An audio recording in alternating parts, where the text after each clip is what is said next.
Dude, remember we went to? I went with him to Florida. He got booked to go to Florida, and I was like, I'll just come with you, and I'll like host. And you were booked to feature. Yeah, we did. So We did a whole Southern tour. A whole Southern tour. He brought me. I don't think anyone wanted me there at all.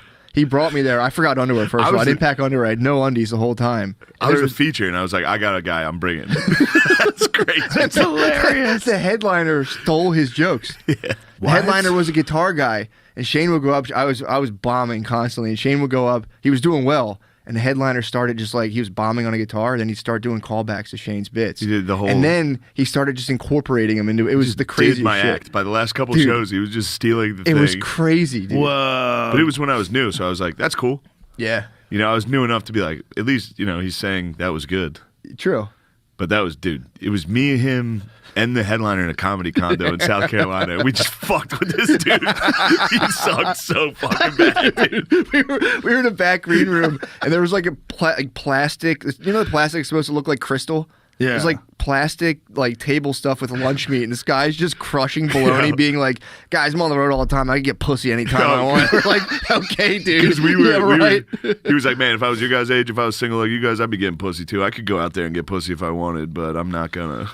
Like, dude, he was standing eating lunch meat on a tray in a club in South Carolina. It's a guitar act. Yeah, we're in like a closet, like a Mexican bowling alley. And he's like, "Dude, I could clean up out there, dude. You guys have no idea." We're like, dude. Oh God. Pretty sure you're just crying when we came in here. He was absolutely. That was a fun fucking trip, dude. That was so fun.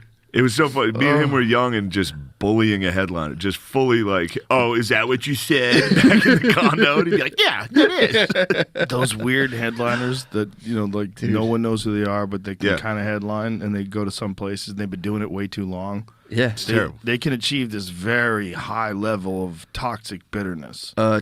It's Sith. Yeah, you're around them, and then they have a couple beers, and they start looking at you sideways, dude. And they tried it. They're like, "Oh, dude, that was the guy." He was like, "Oh, you guys are doing a podcast." I was like, "All right, I guess we'll see, huh?" Just don't waste your time. Fucking dickhead, dude. Yeah, that was very funny. He was just a bit. What year was this? Fuck, man. 16, 15. Yeah. But in his defense, back then, how many podcasts were there? I don't know. I think people had already figured out that you could make money off of it. Yeah. By 15, yeah. There was enough. He just was saying, like, every comedian does it. Trust me, I tried it. It didn't work. It's not going to work for you guys. Like, dude, you suck. I think the market's oversaturated now, but I still think people should do it. Like, if I was a new comic, like, if you're a new comic starting out now, you should do a podcast, even if no one's going to listen. Just keep doing it. Just do it and keep doing it, and then it'll grow. But there's so many of them now. Yeah. Like, trying to get an audience now, it's so much harder than it was 5 years ago. But 6 years ago. I feel like if you're actively trying to get an audience, it comes. You just have to just talk. Like, I talk to myself when I drive anyway. I'll just talk and be like, damn, I should have recorded. It's so fucking good. You talk out loud to yourself? Yeah, I talk out loud and constantly. You're like, damn, it's I'm good. Fire, dude. While I'm driving, so good. I talk to myself all the time. My kid will be in the back seat, and I'll be talking to myself and turn around and be like, I can't stop. You like that one? I can't stop casting. You're casting, dude. That's your thing always, is talking to yourself? Sometimes I'll just talk. I don't realize I'm doing it. I'll be thinking, and I'll just start talking. Jesus Christ, if I recorded what I was saying in a car.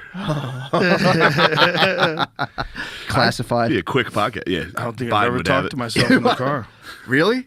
No, I do it constantly. So. It's good. No. It's fun. I'm going to try it.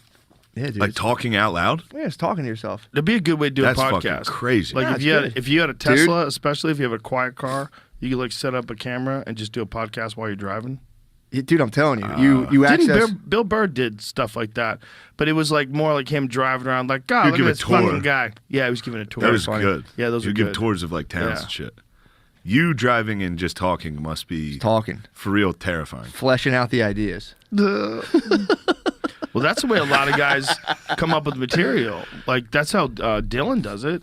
He comes up with so much material because he's podcasting all the time. He's ranting about things, and some of them you can keep. You know, some of them are like genuinely good ideas. 2%, I would say. But that's if you fucking sling 10 around, you pick up 2. That's pretty good. That's pretty nice. I was trying the ones you and me workshopped a couple jokes this week. Oh yeah. The seller did not like them. Good. The seller wasn't that excited about it. because I couldn't word it. I don't know how to word it. How many sets did you do down there? It's like 5 or 6 a night.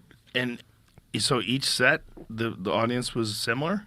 I probably tried it twice and then scrapped it because I was talking to me and Matt did a podcast that day and we were talking about if there was like a parent sex like pride parade, like if you're see, it doesn't work.